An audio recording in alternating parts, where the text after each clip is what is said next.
Hey guys, it's me, Magic the Joker from 1628.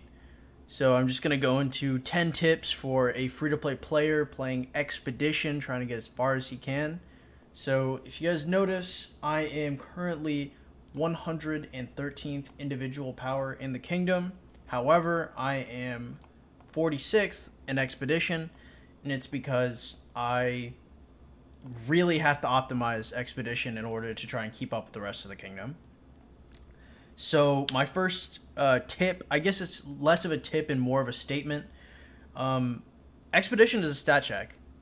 Okay, it's testing how many troops you have altogether on whether you're going to pass each level or not. There are some ways around this, and sometimes there just aren't. Sometimes you will just have to train more units, and it is what it is. So don't break your fucking head trying to move forward in Expedition. Sometimes you just don't have the units. Number two is you have runes, boosts, and troop expansions and titles if you want to try and finish off a level that you are already kind of working on. So, you go to your temple, you can pick up an attack rune, a defense rune, a health rune. You can go over here and get an attack enhancement or defense enhancement. I personally would suggest an attack because you are never really looking to live longer. You're just looking to do more damage. And then troop expansions are of course very useful. You put them on your damage march, and you're just hitting them with extra damage. So I would also never end up using a 50% boost. I would only use the 25% ones. So next is number 3, and this is more of a basic rule. Tank march, damage march. Okay? As a free-to-play player, you're not going to have a ton of troops to open up, and if you're watching this guide, I know for sure you're not looking at like 3 or 4 marches, okay? So your 2 marches, the most important march, all your tier 4 should go into your damage march, okay?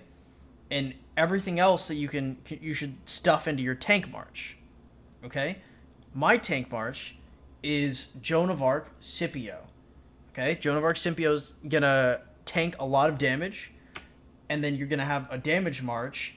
And what I would use personally as a free-to-play player is Sun Tzu Ethelflad. Okay, those are your 2 most important marches. So the first one takes aggro first from whatever the target is, so your damage march isn't going too far down, and its damage factor is still useful. Okay, number 4, upgrade your units for the strongest marches. Okay. You're a free-to-play player. We just covered how you have basically 2 usable marches, maybe. Maybe you only have 1, and you have to put your strongest march in the tank march just because they immediately die if you put in the damage march. Okay? So make sure you have at least 1 march of your highest tier, or at least 2 marches of your highest tier, because those tier 2s, when you have tier 3s, aren't going to help you. Okay? They're going to die immediately. It's better to save the cost of training a whole new unit and just upgrade. It is okay to upgrade, and you should do it. Number 5, debuffs don't require strong units. So we talked about like your 2 marches being your tank and your damage march. You have debuff units like Belisarius, for example, like Luigi. These are 2 great debuff units, right?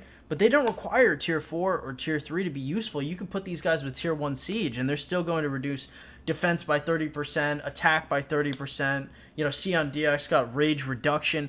There are plenty of pieces with debuffs that you can use. You don't have to put powerful troops with them because you have all this tier 1 siege that you're not upgrading. It's the only thing you should not be upgrading. So, you can stick them with the tier 1 siege. Number 6, tier 1 siege is great to cheese out a 60% or a 50% or higher troops remaining requirement. So for some expeditions, to get 3 stars, you need to have 50% or 60% total troops remaining. Okay? So if you want to fight with your tank march and your damage march, maybe like a third march of some T2 mixed T3, right? You're fighting with those 3 marches. You have like 1 or 2 extra marches, and you're like, I have nothing I can do with these. Or I use a bunch of tier 1 in these, and I don't need them, right? But I can't 3-star it. So you take all your tier 1, you take a super high level commander that you have that you're not using to fight.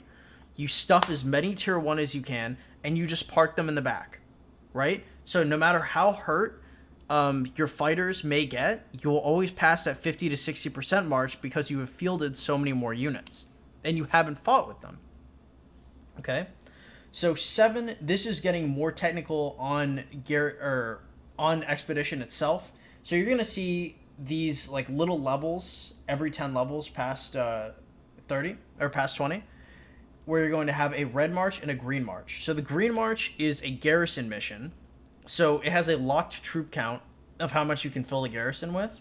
For a free-to-play player, you can't just shove a ton of great units in the garrison and pass. I mean, I suppose you can, but if you want to do it in a timely manner, if you're trying to get this done early in the kingdom, you're going to have to try and think outside the box. So one thing that I do is I either fill the garrison and I put AoE commanders in the garrison, and I let one enemy hit the garrison, and I have my units tank everything, and they run around the garrison and let the AoE keep hitting the other marches without the garrison having to tank those other marches. Okay? Your garrison troop count will always be locked for these missions. Okay? For 30 it's like 100,000. For 50 it's like 300,000. So it's never a ton, but it's doable. So 8, this goes to rally missions. So rally missions, when you're rallying up, give you 6 times the troop count of whatever you put in, and they lock to whatever your castle rally limit's at. So my castle rally limit is at 850,000. Okay, so I take one march, so I would put in like 124,000 times 6, that's somewhere around 850k, and then I can fill that whole rally. Like a full march for me is like 166,000, right? So I can save 40,000 units and still fill out the march. So I can put those 40,000 units somewhere else, and I can make the rallies easier for myself. So just remember, 6 times the troop count on a rally mission, and it's locked to your castle rally limit. Number 9 on this list is going to be stars versus clearing. So clearing a level means you can move on to the next level. It means you get at least 1 star, and you defeated it. Okay, you're going to the next one. Getting 3 stars means that you're getting the daily rewards every day. These little mission rewards. Okay? Until you get to about right here, I think like maybe 60 or 64, you are getting sub 4,500 expedition tokens every day, which means you have to rely on short-term clearing in order to buy your 3 Ethelflads every single day. Okay?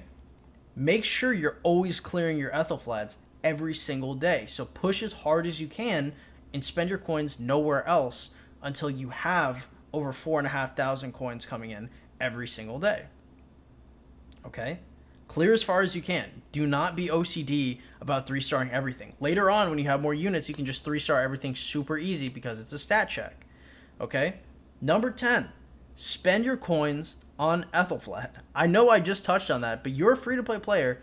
Ethelfled is the only legendary this game is going to give you for free. Please, for the love of God, take it. It is free. Take Ethelfled. Okay? Buy your 3 sculptures every day. Push as many levels as you possibly can so you can get these garrisons and these rallies, and you can get the extra Ethelfled sculptures every single day. Push, get Ethelfled. Once you have Ethelfled, then you can get, legendary sculptures, legendary stars, and then purple stars. I wouldn't really be buying purple sculptures, but I mean, once you've got enough expedition coins to where you don't care, I mean, it really doesn't matter. After you buy your Ethelfled sculptures, you can buy whatever you want. Because, I mean, you don't need the guide at that point. So, this is going to be like a lineup that I would run. I'd run Joan Scipio as my tank lineup. I'd run Sun Tzu Ethelfled or Sun Tzu Boudica as my damage lineup. And then everything else would be debuffs. I'd be running maybe like Herman El Cid for one. I'd be running Belisarius Elugi for one.